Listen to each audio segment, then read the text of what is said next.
Hi, and good morning to all of you who are here gathered with us to join REALink 2023, brought to you by the Lutheran Community Care Services, or LCCS for short. We have people here who are, part of our live audience, and we also have people who have joined us online through Facebook. We thank you for taking the time today to talk about this issue because, maybe it's something you're curious about, something that you have some personal experience or connection with, something that you want to find out more, and that's really the gist of the conversation we would have very soon. Now, REALink was started in 2020, and that was actually in the midst of pandemic when society was grappling with isolation, safe distancing, and us at LCCS, we ask ourselves, what matters amidst all this? What's important? And we thought that it's really important to be able to find space to connect with issues because something that affects one of us actually affects all of us. We are interconnected. And so through conversation, we think that's really a very helpful and important way to build community and to build connection. And I really hope that all of you here today would find somebody that you have not spoken to before and you would have an opportunity to mingle. And like Augustine said just now, makan. Sorry for all of you who are online, you can find your own makan. But you can also mingle online, join that conversation online. And later during the conversation, you can share your questions and share your thoughts and weigh in on the issue. Now, if you're wondering what LCCS is about, we would be sharing with you a video about LCCS. Okay, so can we have the video, please?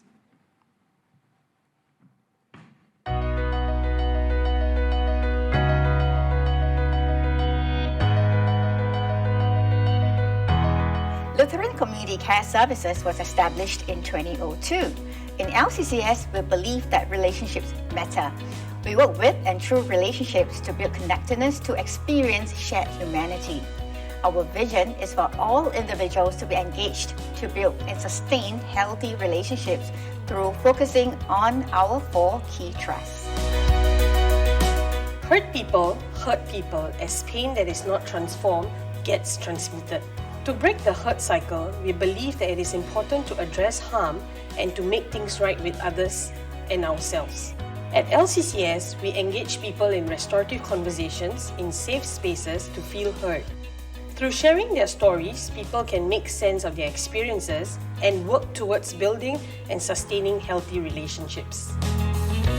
As everyone is connected and our actions affect one another, we believe we cannot work alone.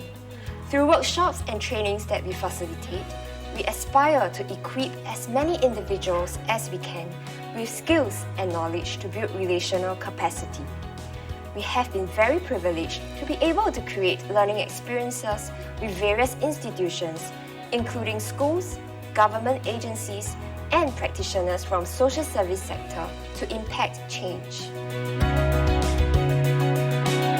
We envision to see safe and caring communities that value one another and embrace vulnerability. At LCCS, we bring individuals and families together and create positive moments where they can connect and experience each other. When the community takes leadership and ownership of their issues, they can discover creative solutions and build more meaningful connections. It is possible for people in all systems to advocate for connected and restorative communities as a way of life. To live restoratively is to seek to understand even when it is difficult and to be aware about how our actions may impact others.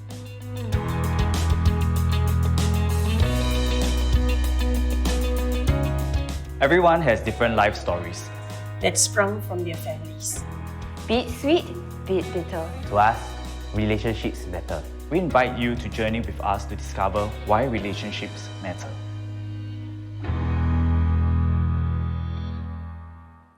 And once again, welcome to REALink 2023, brought to you by LCCS. So relationships matter to us, and so relationships with you matter. We hope to get to know you. We hope you get to know other people here.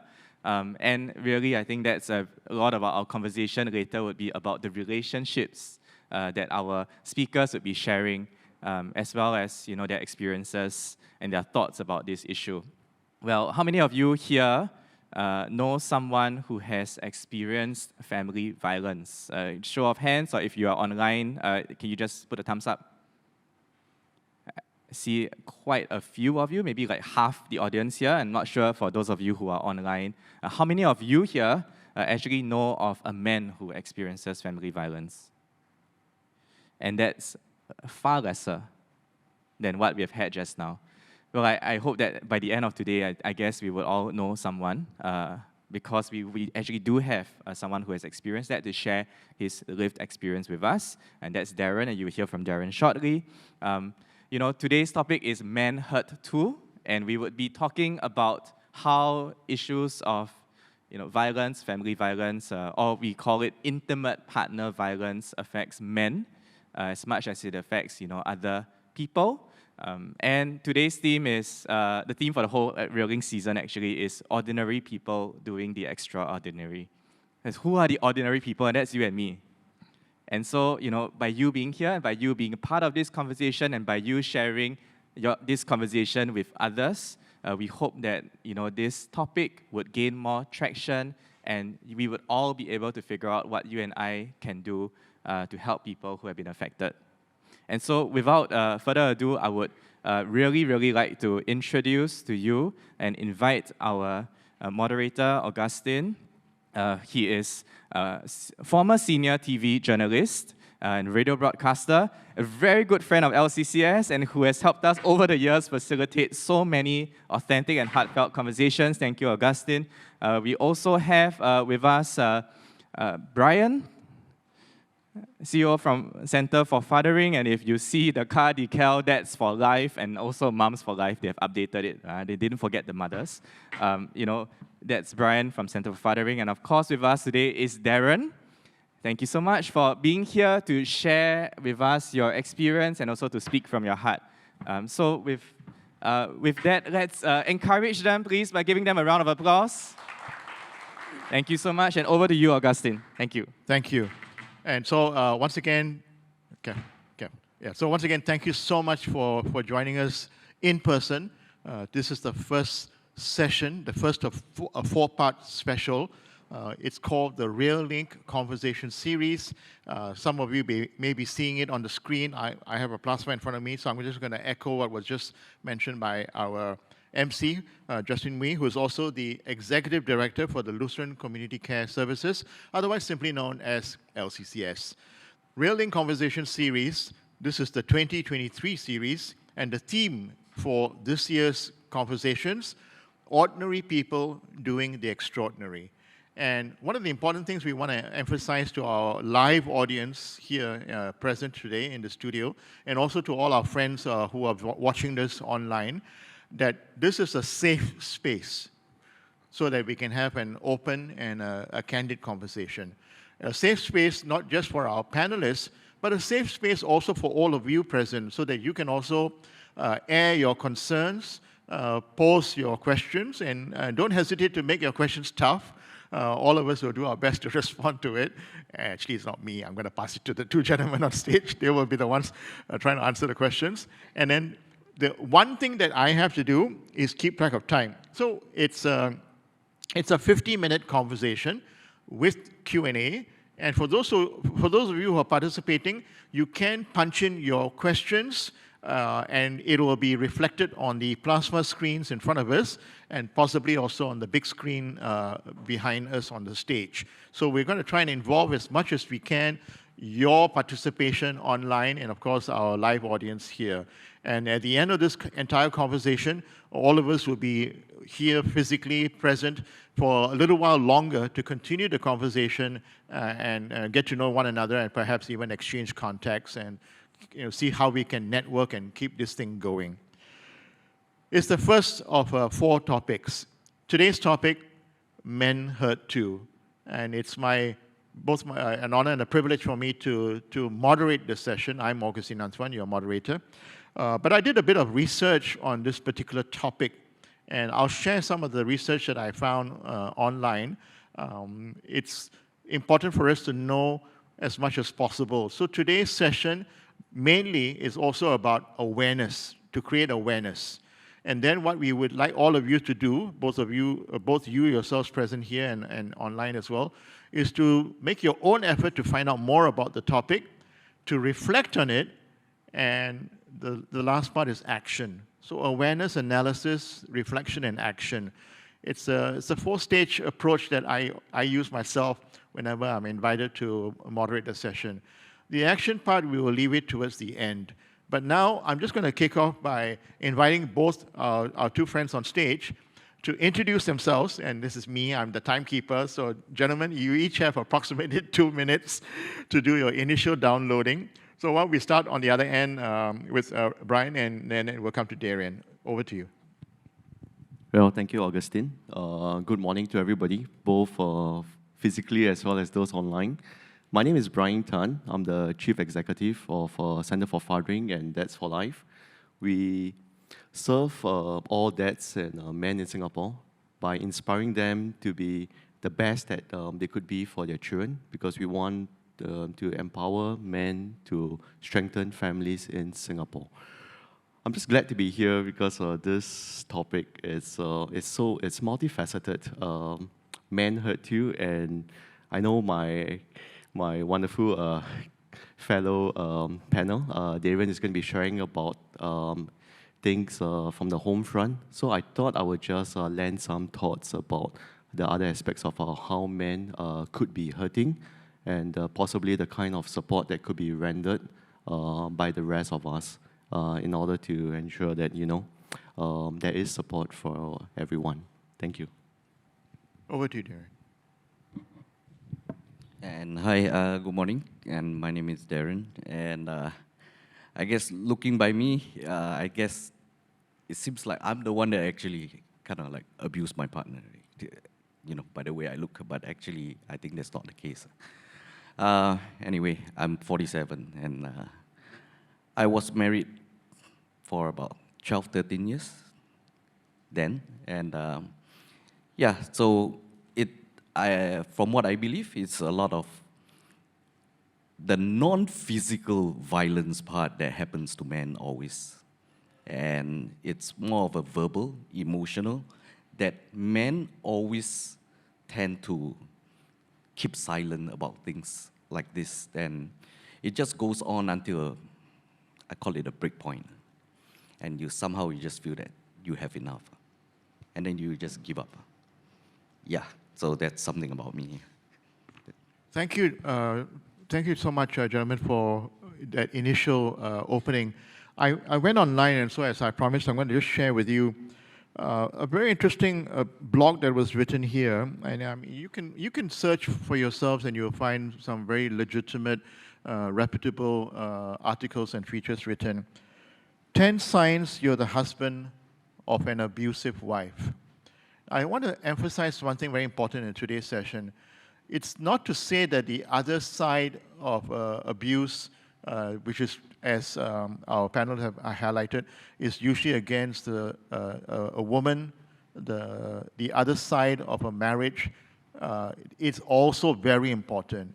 But what LCCS has done today is to identify 4 areas, and today, the very first session, we thought we would be good to get all of us to go into an area that is not often talked about, not just online, but not talked about in reality, with actual conversations face to face with people, because it's usually sort of like hushed up about men being hurt and being abused. 10 signs you're the husband of an abusive wife. Usually domestic abuse is an allegation that's commonly raised within the family law setting. And what defines domestic abuse is often, unfortunately, confusingly limited to physical violence. But there's also the invisible, the visible and the invisible, that is not seen. And usually when it's a man who is being abused, most men don't really go out there and say, I want to talk about it. So I'm just going to pause here and just quickly jump. Being verbally abusive, belittling, humiliating, or name-calling in front of your friends or family, that's one sign. Possessive, jealous, harassing with accusations of unfaithfulness, that's another sign. Controlling where you go and who you see, isolating you from your friends and family, that's another sign. Controlling how you spend money, that's another sign. Making false allegations about you to her friends or yours, or even the employers, that's another sign. Threatening to leave you and keep you from seeing your children, that's another sign. Treating the man like a child or a servant, that's another sign. Making the man feel like he's crazy, that's another sign. Making the man feel guilty, that's another sign. And finally, withholding affection, that's another sign. I've just listed for you a whole range of signs. And what I hope today's conversation will do, and you may not realize this, but you, those of you present physically here, and those watching us from home, from your office, you are the most important part of the conversation. Seriously, you are the most important part of the conversation because you are in a position to, first of all, be aware and possibly to be a listening ear to someone, and we sincerely hope to be able to help. Just before this conversation, I did my research, and in the video that we're going to show you at the end of this, one actual profile, we won't mention names, reached a breaking point where he started to pen his suicide thoughts. That's a very serious indicator. And that's why the work of LCCS, the Lutheran Community Care Services, and the social workers, the self-support groups, these are so important and so vital because living through literally 2.5 years of COVID and coming out of it, one of the most important topics is mental health. So on that point, I'm going to pause here and take the reverse order. And I want to ask my friend here, Dairen, what prompted you to come forward, Dairen? What was that nudge for you to take that first step to come up here and to open up about your life and to share with others? Well, after my divorce, I was actually kind of like in a depression. I think so, because I kind of like went home and then I didn't switch on my lights at all for 3 months. It's pretty surprising, but apparently it saves on the electrical bill, so it's quite okay. So, then every time I sat on the bed, I was like, I kind of like asked myself, like, what went wrong actually, And I started to read a lot about relationships, and then I started to look into where I can actually voice, or is there a community whereby I can find someone to talk to, because it seems like it's always help for the girls, And then one day I stumbled upon LCCS when they talk about men also suffer too, And that was the time when I actually sent an email, and yeah, I was actually invited for this group, and I actually sat down, and that's how I got to, get to know REALink, and yeah, we actually sat down with a couple of other guys, and and we started to share experiences, and I think the common thing among us is the word hurt, and so that then it went on, as much as I was busy at my work and all. So I tried to find time, and bottom line is, I just hope that men actually start to be a little bit more brave, to actually voice, like, what's actually going on under the roof in the house, because from what I experienced, it all happens in the house. Nobody knows except the other half and yourself. So it's always your words against mine, and it always favors the girl. I don't know, maybe because they drop a tear or two. Yeah, so Thank you so much. And we have also, we met before this session, and so we said we try our best to keep each intervention or each sharing within a certain amount of time, because we also want to make time for all of you present here and online as well to get involved in the conversation. Well, now would be a good time to bring Bryan into the discussion. What prompted you to step forward and to come here and spend time with us today in this REALink conversation?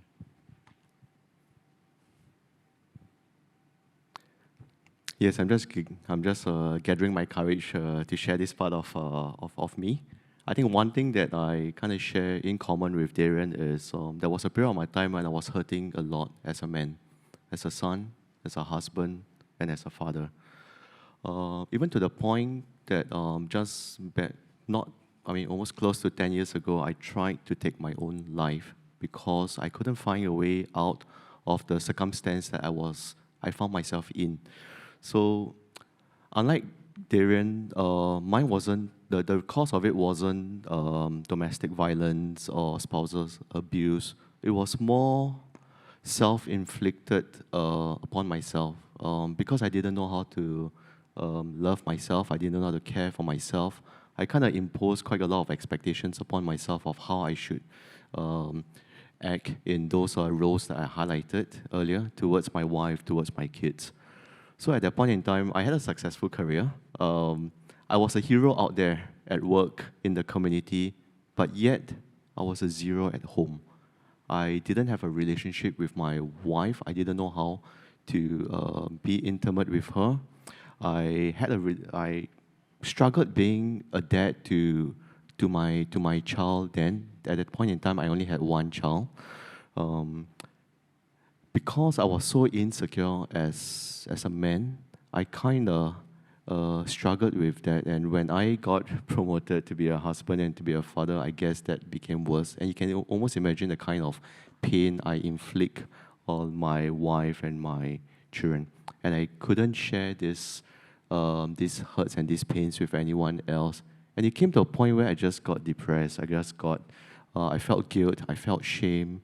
I couldn't look at myself in the mirror because I was just a different person out there as I was at home.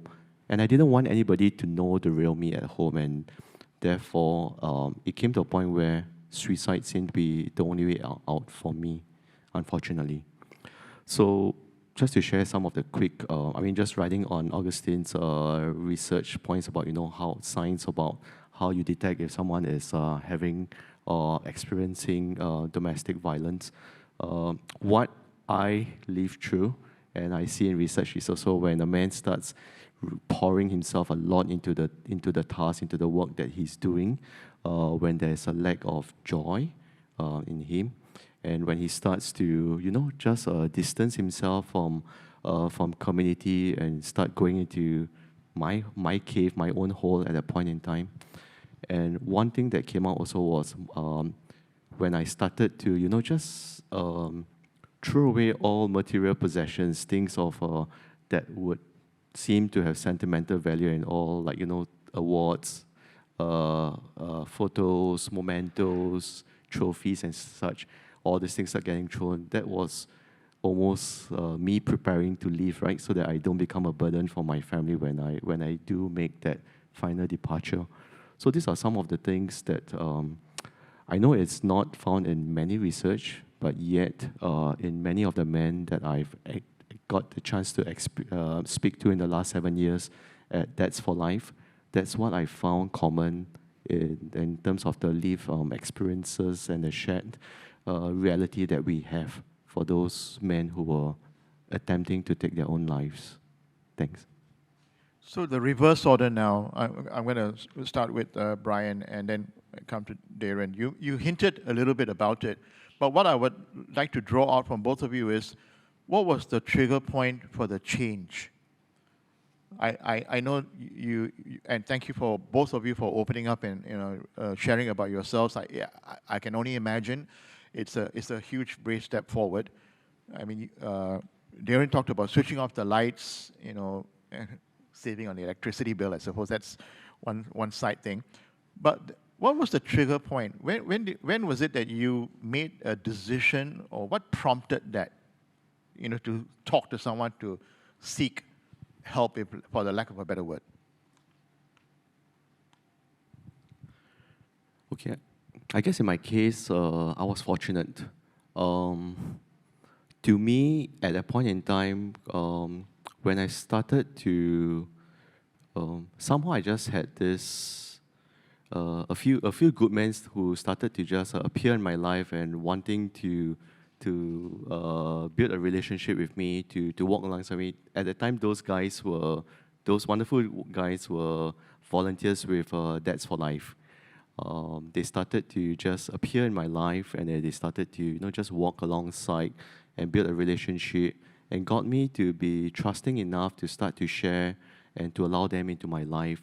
And I think that changed something for me. Having that community, having the opportunity to actually share my pain and to have someone willing to walk that journey with me and to bring intervention into that space worked for me. The other thing was, and maybe I'll just share one more part. Yes.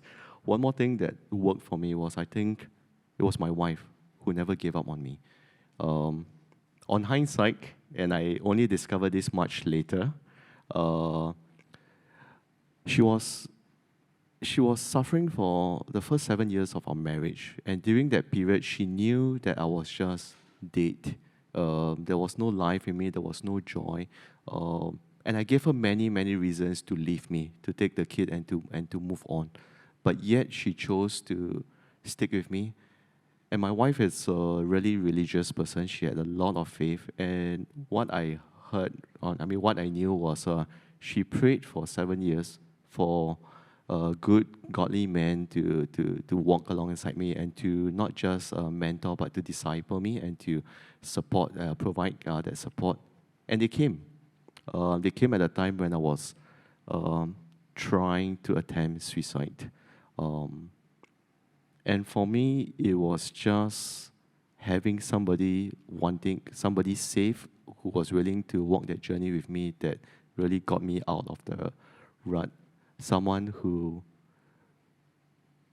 I felt comfortable with and who I was willing to open up to.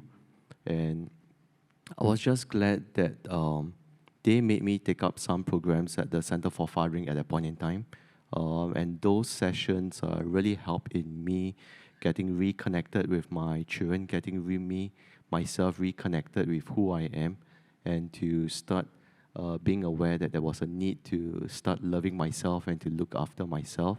But more importantly, giving me the opportunity to reconcile with my wife, my own father, whom I had a very strained relationship with, and to be able to love myself. Thank you so much. Earlier, I heard you, and I took some notes there, and you did say that you contacted someone at LCCS, right? And you made that call. But before that, what prompted you to talk to someone or to reach out? Okay, so when I was served the papers, which is actually my ex-wife served the papers on me to divorce. So, well, I didn't know anything about divorce because, but again, there's always the first time. And I didn't know what to do. So I just told her like, well, if you want to give up, then go ahead. Because then it's like I said, it was my breaking point. But after a while, I got to know that I actually needed to reply, that kind of thing. So I found a lawyer. Now, apparently this lady, she's semi-retired. She asked me this question, and that was the turning point. So she told me, okay, so in order for me to carry on your case, you have to be true to me, you have to tell me all about, your relationship, and let's move on from there. And I said, okay. So I spent about half an hour telling her about my relationship. And then she told me, through my experience of 28 years, being a lawyer and all, I'm going to ask you a question, and not many people can answer. And that is, are you happy? And Say that again, are you? Are you happy? Okay. And the funny thing was, my question, when I was asked that question, I replied like, I don't know if I'm happy or not, but I just want to carry on the vow that I gave, when I was married. I didn't want to let my parents down because they actually brought me up, to be this man of integrity, Like, no matter how bad it is, just take it because you are a man. And my lawyer's reply to me is this: I ask you a very simple question. I didn't ask you why. And it clearly shows that you are unhappy. And it actually got me thinking again, for another couple of months, which she was saying, give yourself a chance, Like, you have principles in your life. You know what you want, But it's sad, because in a marriage, it needs to work out only when both are walking together.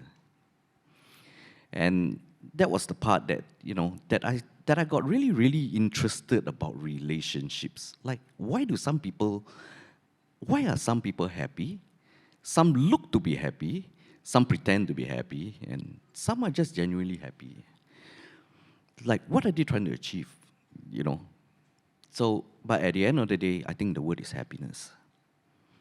And and that's where I started to connect, and I hope also as well to listen to people and we try to understand, like, where did he actually go wrong? Like, is it me? Is it really the relationship? Is it both of us? Like, there must be a certain part that it really started going down the drain. And that's my own experience. Yeah. I'm taking down some very important words that I'm picking up in both sharing. And before this session, we actually met, and we both gentlemen shared a whole lot more. But we also wanted to think about you. See, we don't want to turn this conversation, this first REALink conversation, to like telling you all the stuff and all the pain and then just leaving you there. That's not what REALink conversation is about, which is why we divided this conversation to like 4 parts.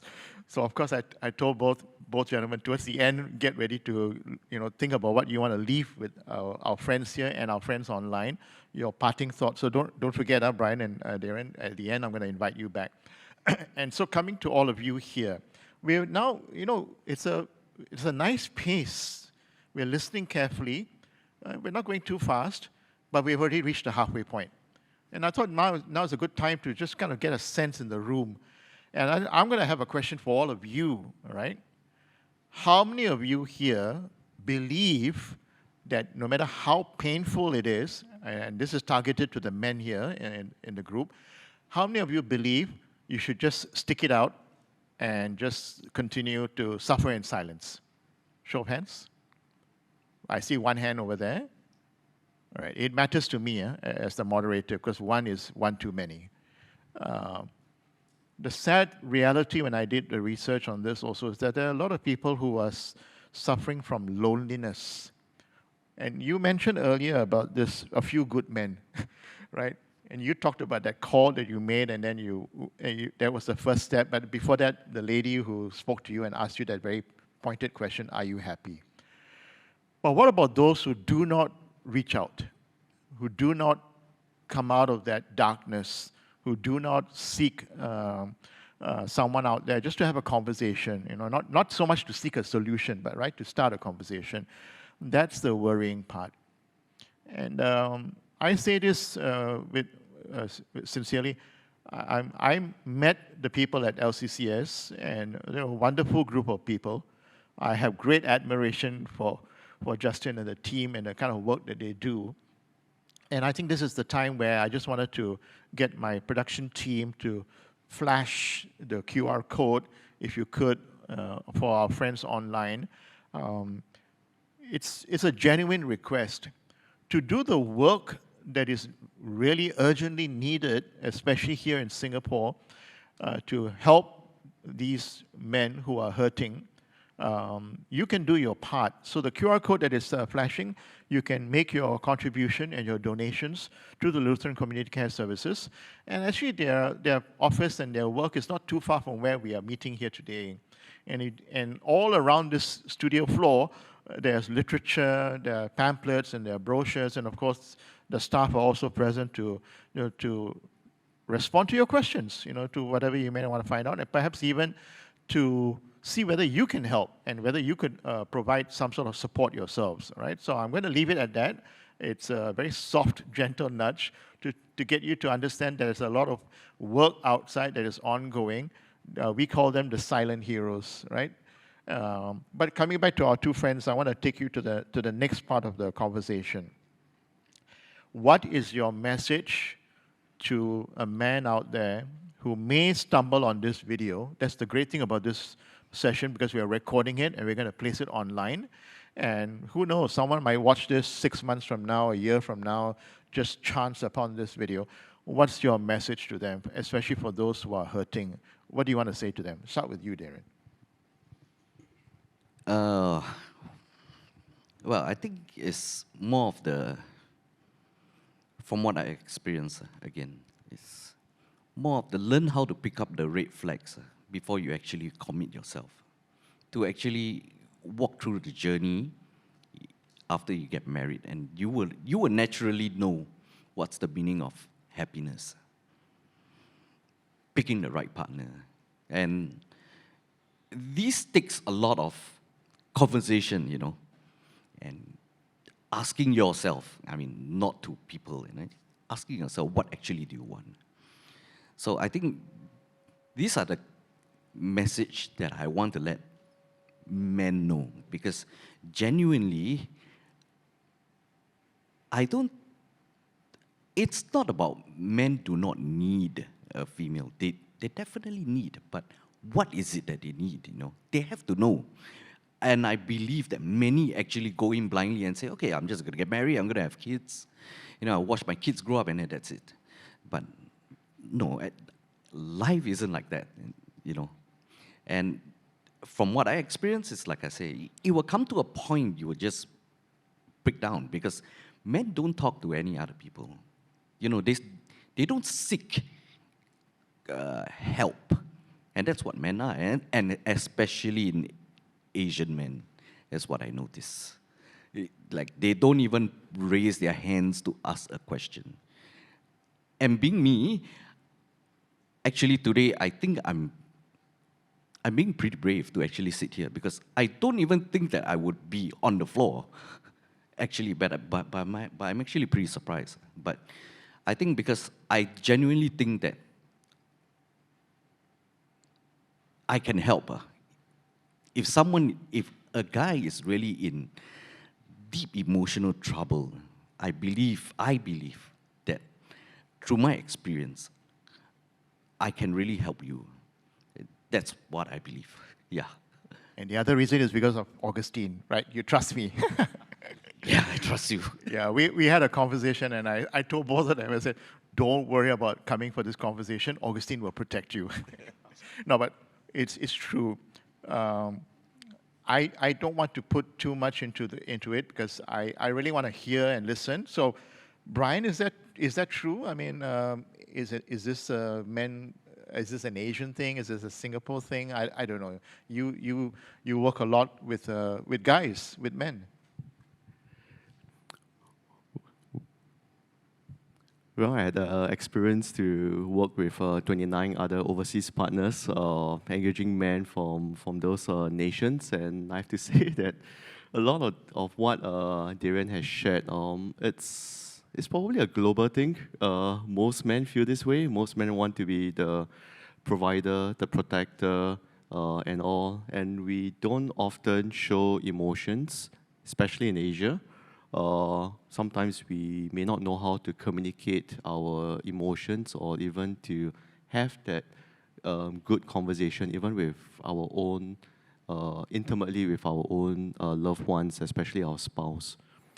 So I think I'm just going to say that it's okay not to be okay, and it's okay to be hurting I say that because when I was hurting, I had this perception that, life has got to be good, has got to be rosy, green flowing, just like our careers, or so I thought at that point in time.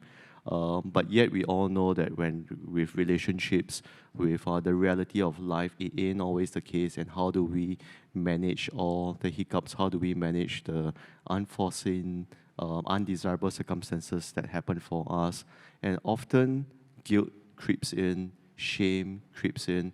And these are the things that I think we need to be able to guard ourselves against, because what happens in life, the circumstances that presents itself to us, is not a reflection of our competence in any way at all.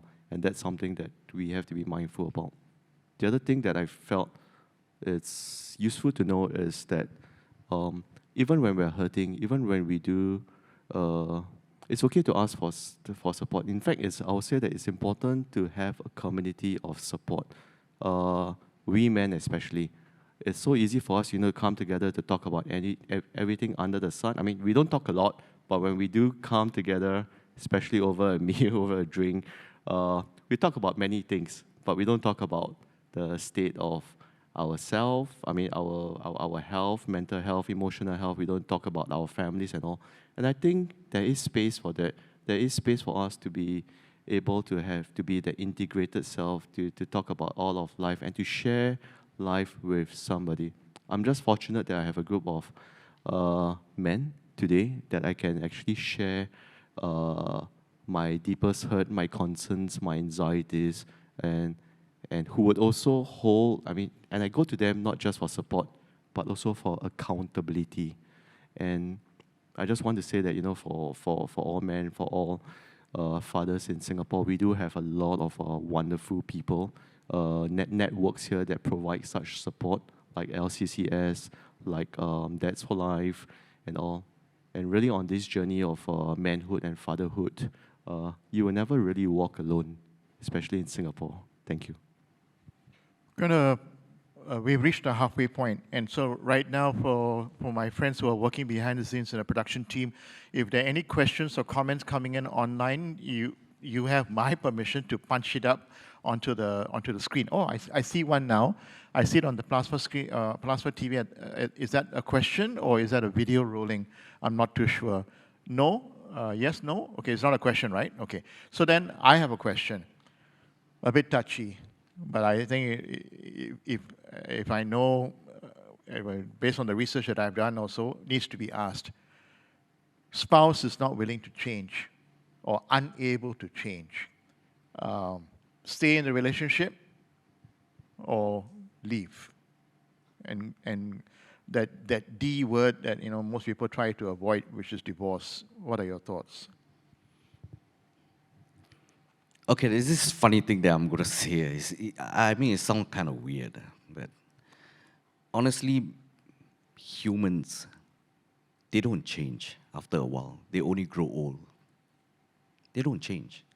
People don't change. You know what I mean? It's like it really takes a lot for a person to change, meaning it must be really something really deep. And the person must really reflect. If not, the person will never think that there is a need to change. In fact, the person will think that you need to change. You know what? That's human. It's just weird, which I don't understand that part. But, so if you're gonna ask me, like, if your spouse don't change and all, is it the point of time that you kind of contemplate, things like the D word. And it happens to me, and it happened to me, time and time again. And it just goes on, years, 12 years. You mean I haven't waited long enough? You mean maybe I didn't speak to her enough? No, that's not true. I spoke to her, but she just turns around and screw me up. It's like, you are the one that need to change. It's just an example, over things like how she belittles you. And then I'm like, really? Do you think that your partner will actually belittle you in front of your friends? That kind of thing. And she's like, what? I meant that as a joke, what? You know, that kind of thing. I'm like, but it's not funny, you know, because you see all your friends were looking at me, you know, and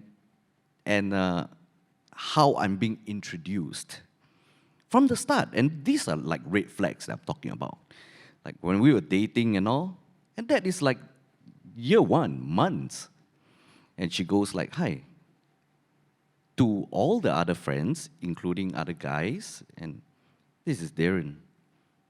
That's how I'm introduced. There is really no sense of belonging.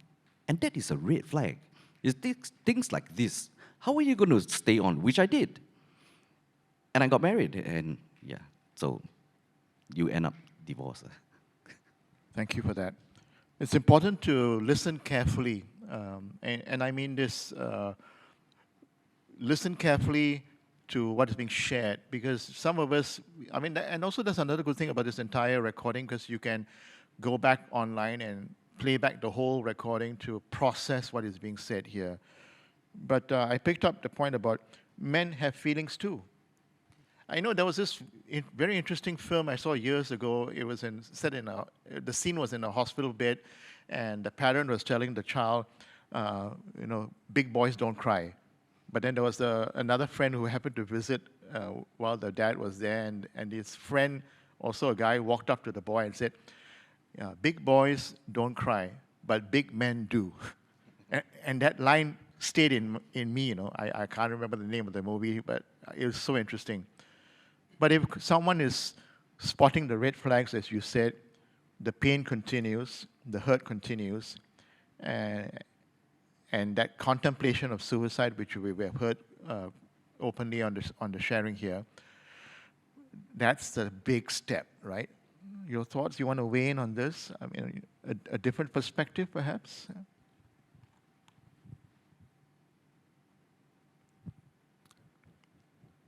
Yes, this is a difficult question to answer, because I know that we can't be prescriptive over it. I have experienced, I have observed and seen really good friends and really, really bad relationships where there's so much hurt, there's so much pain, and there's so much even danger to one another that, of course, they are better off separated and not living life together. But at the same time, if I were to be asked that question personally, and this is my own personal opinion, even though I understand the need for self-care, I understand the need to make sure that, you know, my own, my family's well-being and all has to be catered for. But if my wife don't change and there's something that I might be struggling with her, I don't think I have it in myself to leave, because I have shared earlier that I have probably been the worst husband to her in the first 7 years of our marriage. She has stuck through with me. She has put up with all the hurt, the pain, even the shame, and knowing how much she has done to put into this relationship, and today we have a good relationship. Number one, I'm hopeful that circumstances can change. Number two, I am just very impressed by how much she was willing to put up in the hope that, you know, there will be a change to circumstance. I don't think I have changed. I think someone said, right, men only grow old, we grow older, right? We don't really change that much, right? I don't think I really changed, but I think what I started to do instead was to make choices. I use my agency to make choices that I may or may not like, but because I've made a choice, I live with the consequences of my choices. And I think that's something that every one of us can. We have a choice. We just have to invoke the agency to make the change that we want to see. And even if it doesn't, I guess we just have to go back to what I call the first love. What was the thing that kind of brought me towards my wife? What was the one thing that made me fight so hard at the very beginning of our relationship to overcome other suitors, to overcome my current parents-in-law, to overcome so many other challenges just to make sure that I could start living life with her and to remember, and so that I know what I'm fighting for, what I'm putting myself out there for. But like I said, this is just my own opinion to this question. And there you have it. I already have a hand coming up. I'm going to bring in the first question. It's perfect. I mean, talk about timing. You don't know this, but there are no set questions in this conversation. Did you know that? Both gentlemen have no idea what Augustine is going to bring up. They all asked me, Augustine, what are the questions you're going to ask? And I said, I'll give you a toolkit, a guide, right? And I sent them this toolkit. And I said, this is the guide. Just know what you want to share. Be comfortable with what you want to share. And we want to devote the last few minutes of this conversation on a sort of a hopeful note, right? So remember, I'm going to come back to both of you. But let's take the question here from the floor. Go ahead, sir. Okay, so I'm reading a question from online, and this question goes, knowing that men usually find it hard to share, how can one ask in order to encourage them to? Could you say that last part again? How? How can one ask in order to encourage them to? In other words, maybe, what do you ask a man so that you can encourage them to share? Okay, so like if someone is out there and they want to help, they're not professional trained counselors or social workers, right? But they just want to do their part. Reverse order, you want to start with Bryan? One of the things that we do a lot through the Dads for Life network, and that's how they connected with me also, was they just started being present in my life. They just started making themselves available to me. They start building that relationship with me. And I think what was interesting for me was how they were able to just be vulnerable about the state of their being, about the challenges, about their concerns. And because they shared first, it subsequently allowed me to start sharing my pains, my hurts, my anxieties with them in a very safe setting, because I realized that I wasn't the only one hurting. There was a community for support, and also there was accountability about how we continue to treat others, how we continue to react to circumstances despite the pain, despite the inadequacies that we might face. So that was, and that became the way we started connecting with other men. That's how we continue to build the father groups for support all around Singapore. Well, for me, I think it's more of a just ask. Just ask. You see, when men meet each other, the common topic is always women. And they will just go on and on the whole night. I thought it was about football. Yeah, I was going to add football and cars below, right? I mean, of course, to their partners, that's what we will say. But, I mean, so it's the same. So, I mean, that's just how it evolves around guys. Now, the thing is, I think it's more of this change that needs to be done. Like, how's your family, How's your family? Well, you can actually see their facial expressions. It actually changes a lot in a man, trust me. When you look at them and how they speak, they either glow or they will just look down and it's like that, that kind of thing. So you can actually tell really how happy they are, and deep down inside there's really something going on. No. Seriously, I hear you, and I want to echo that. I mean, that's the role of the moderators. Whenever I echo something, it's just to reiterate the point. Just ask, right? And it's wonderful what you just shared. And I just wanted to say that. Just remember, gentlemen, because of the time constraints, we have about 5 minutes on my clock here before we show you a video, and we'll come back to both of you after the video. But remember what we want to leave with the audience, both our audience here and our friends watching us online. But before I bring in Bryan's comment, any other hands here? Any other quick question or intervention from the floor? Don't be shy. I mean, you don't have to worry about whether you're articulate or not, but you have a voice. Okay, so Justin, you're going to bring the question in, but can I just get you, before you lose your train of thought, come in. Yeah, I was just going to add on to what Dairen said about the kind of conversations that we should be doing. One thing that I sometimes stumble over is when I meet my groups of fathers and then they ask, "How's life? How's your wife?" And if I stall for more than 7 or 10 seconds, that carry on conversation is going to be what's going on and all, right? Yeah. So I thought that was something that is easy enough to use when checking in with one another, especially with our buddies and all, in a very casual social setting. You heard that? So it's not rocket science, huh? So all of you can do it, All of you. We are all human beings. We are all interconnected. So if you meet someone next time, just ask a simple question, right? Just get to the point and you will see. But also, if you sense the red flags and you know that you want to help, that's what we're going to leave you with towards the end of this session. What's the next step to do, right? Justin? So talking about Just Ask, our friends online are doing just that. So there are quite a few questions. Okay, why don't you bundle them together? I would just say two. Yeah. So one of them is actually posed to Dairen to share during your time of hurting, what is something that you have found helpful in navigating and healing from the pain caused by your wife? Okay, so what is something that you have found helpful in healing from the pain? And another question that is broader is about the systems and policies in Singapore. What has been helpful or what has not been helpful for men experiencing spousal violence? Perfect. The second question I'm going to throw to Bryan. you handle the policy side. What was helpful, Dairen? Okay, and be truthful. If it wasn't helpful, and just lay it out for us. Yeah. okay, so in my first relationship, of course,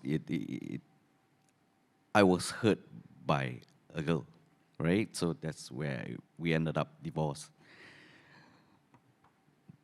But what became helpful was I stumbled upon another girl. That was like 5 months, meaning after my lawyer spoke to me and said, "Give yourself another chance." And I was like, "Look, I'm in my 40s. What are you trying to tell me? You're asking me to go out party, get to know girls?" I said, No, that's not what I'm saying. Give yourself another chance. And I got to know my present wife right now. We are married like 5 years. And we have a beautiful daughter. And I don't know how she did it, but she just did it. She's not a local. And during my dark days, when I didn't switch on the lights, I go without food like 3 days without food, and trust me, instant noodle tastes so good after 3 days, So it's things like this that I go. But when she got to know me, she was just so patient, and I was so amazed, and I was so intrigued by her, on the easiest things that she would tell me, like, "Hey, I'm going to have dinner with you tonight, okay? We'll do it live, and you decide what you're going to eat. You go down, you go and buy."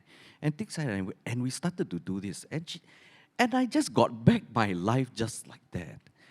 And if you're asking me how, I don't know. You got to ask her, man. But if you're going to come back to the same question, are you happy? I will tell you, yeah, I am. Now, I am. And that's where I feel that there is always an opportunity, that there is really not a need, to really like end it all, like maybe be suicidal, not believe in love anymore. No, trust me, it just works in a wonderful way. Nice. I will bring up some of these points in my closing. Over to you. I think we are fortunate in Singapore to have many infrastructure, many receptacles for support for people seeking help, regardless of gender. We don't really discriminate the kind of support that we provide for men or for women or for any of the other populace as much as some other places. But at the same time, I think the one thing that we will really need to address is this cultural narrative about men being able to seek help. I mean, in my generation, together with Dairen and all, I think many of you can relate that, it's hard for us to actually seek help. And when we are willing to seek help, we are more comfortable finding somebody of the same gender to have that conversation about. Preferably, the person should also have the same life experience to be able to relate to us. And I think that's something that we may not have that structure or infrastructure yet. So I would really recommend everybody who is tuning in, especially the men, if you have that capacity to be able to pay it forward, to offer your time to one of these social service agencies, all the help receptacles that we have in society, we could possibly make ourselves available for someone who is required to seek help. And within our own spaces, I guess we need to start to change that narrative by living out or by modeling the kind of behavior that we want. That yes, we can have authentic, we can continue to demonstrate authentic manhood, fatherhood, masculinity in the positive and desired sense, but yet have that space for us to be able to embrace vulnerability, which I think is a characteristic that is so lacking in the definitions of masculinity in the way we are brought up today.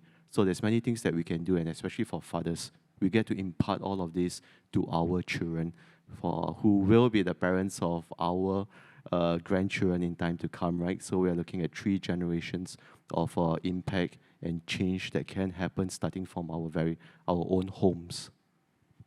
Beautifully said, and I just want to acknowledge to our friends online that we do have quite a number of young people present in the room among the audience, so I think that's a perfect segue. A perfect segue to the video. I'm not sure whether us seated on the stage will block the view, but shall we play the video now, production team?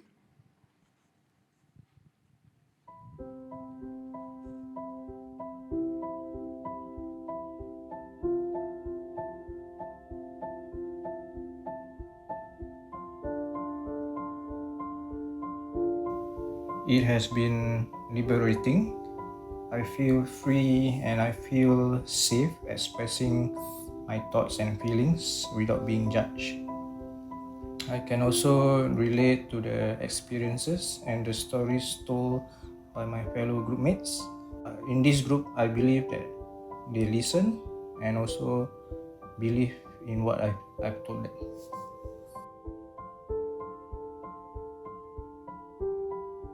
Abuse isn't just physical, it is also emotional.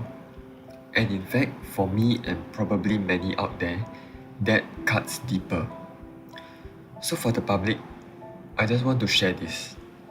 We all need to be able to own up to the fact that men also suffer abuse in relationships. And let's take action from here. To the men out there facing family violence, I just want to let you know that you are also a human being, that you are worthy and valuable in the eyes of society. Do stand up and speak up by seeking support, by seeking a support system that can hear you out and able to help you. It is okay to come forward. Do not be ashamed and know that you are not alone.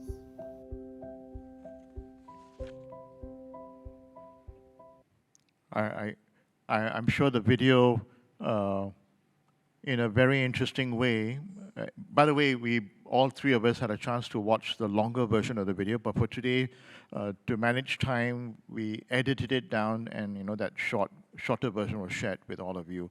Let us know if you need the link to that video. I'm sure the LCCS team present here can help you with that link to the video, and you can share it with your friends. So, in closing, I just want to kind of give an advance warning to my 2 friends. Both of you will have approximately 1 minute to give your closing thoughts. Gentlemen, 60 seconds. But let me just do my humble closing.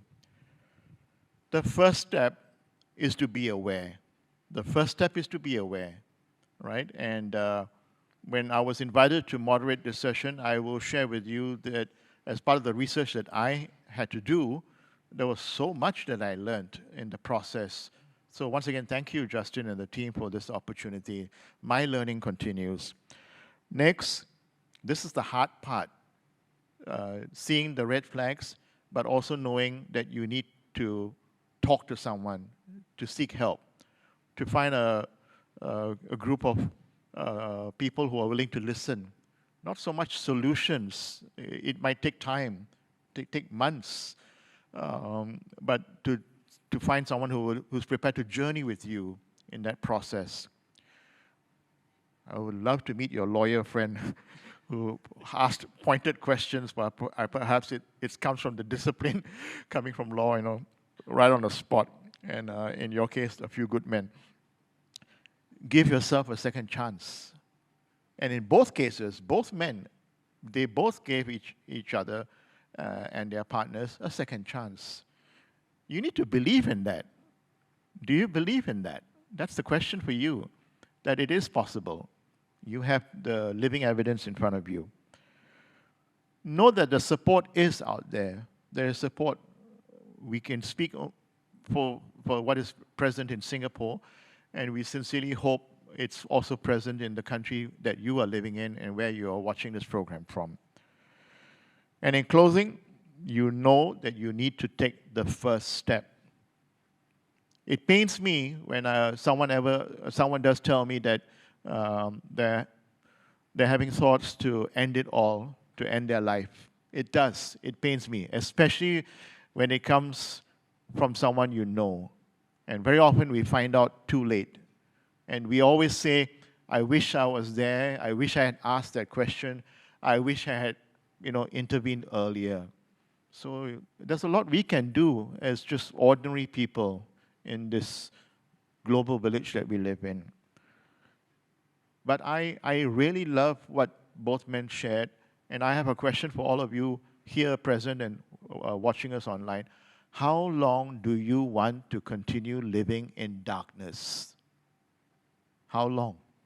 How long do you want this to go on? Right? When do you want the light to come back on? So on that note, I'm going to come back to both our friends on stage. Dairen, your closing thoughts for all of us. Yeah, like what you said, it's a lot about this communication, not only with your partner. So just find a community, right, where people are willing to listen to you, on how strongly you think your views are. They may not be right, but people can really change your mindset. It is just a thought, really, that things will just happen. It's like I say, it's really amazing. It just works. But if you're not going to take the first step, if you're just going to think that everything is okay, that's fine. I'm okay. But my question is always, how long can you take it? You can't. I tried. You really cannot. And so you don't have to reach to that point. And also you don't have to reach to the point of divorce and all. But there's always people that's willing to listen to you and talk about it, because these are the things that men especially, they don't talk about it. I think it's a little on the ego side, and they kind of like feel ashamed because we're supposed to be strong. So just be brave. Take the first step. Beautifully done. Thank you so much. You have the final word. Thank you, Augustine, Dairen, and all of you here. I'm alive today because somebody was willing to take the first step to intervene into my circumstance, to take me out of a really dark place, and to give me a second lease of life. I'm also here because my wife never gave up on me, even though she had many reasons to do so. And today, by the grace of God, we have 4 children today that I am invested in to ensure that they will become the best parents that they could be for my grandchildren.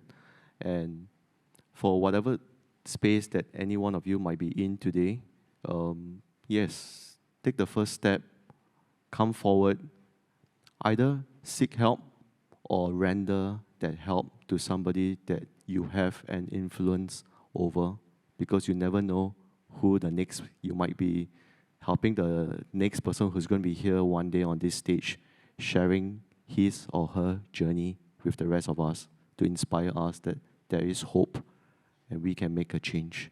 Thank you. Nicely done. And so you notice I've been making eye contact at the cameras because I've been talking to our friends online, but I want to also make eye contact with all of you here. Thank you so much for making the time, for making the journey to come down here to the studio to be a part of this conversation. As we always say in the REALink Conversation series, the journey continues. Stay with us. We'll have another topic coming up, workplace culture, which will be the second. And after that, we'll continue with the third one. Could I just get the earlier screen back on? I just lost track of the, yeah. And then we're going to have a communal safe net, and then we'll end with rekindle relationships. These are the four topics, important areas that the Lutheran Community Care Services has decided important to have a conversation on. And I would like to urge all of you to support the work of LCCS. The QR code is there. Give whatever you can to make sure that LCCS and all the other support groups that are out there in Singapore can continue to do the good work. Thank you for being with us here on the REALink Conversation series. A round of applause, everyone, for our friends on stage. And okay, thank you so much, Bryan and Dairen, for speaking from your heart, sharing all of that with us, and Augustine for moderating the conversation. And for all of you also for being here, either in person and online, I really appreciate so much what you have said. As a man myself, I resonate deeply. Bryan shared about the pain of straddling between hero and zero, and I think that happens continuously for some of us, and feeling alone. And Dairen, you talked about being brave, finding that brave space. I really like the idea of a few good men. I think we could even make a hashtag out of that. Hashtag a few good men. How we can find a few good men, and how, like Dairen's invitation, we can be a few good men, a part of that few good men community for others. Relationships are part of our lives. We hurt in relationships, but I also heard very strongly from the both of you that we heal through relationships. And so the conversation really continues, as Augustine says, especially if you are here in person, food is provided for you.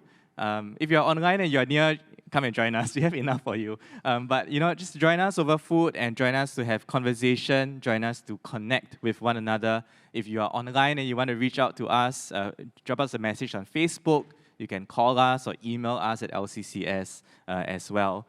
So those of you who are here online, thank you very much. And this is a goodbye to you. And those of you who are here in person, while we would also invite you to join us for a photo-taking session, and it's for all of you, because this is really our first hybrid session since 2020. Okay, we have not had this in person. We've been doing this for the past 2 years, and now this is our third year. So we really want to commemorate by taking a picture of you, and also with our friends who have shared their experience today. So with that, just really thank you so much. And bye to those who are online. I think the Facebook would stop right now.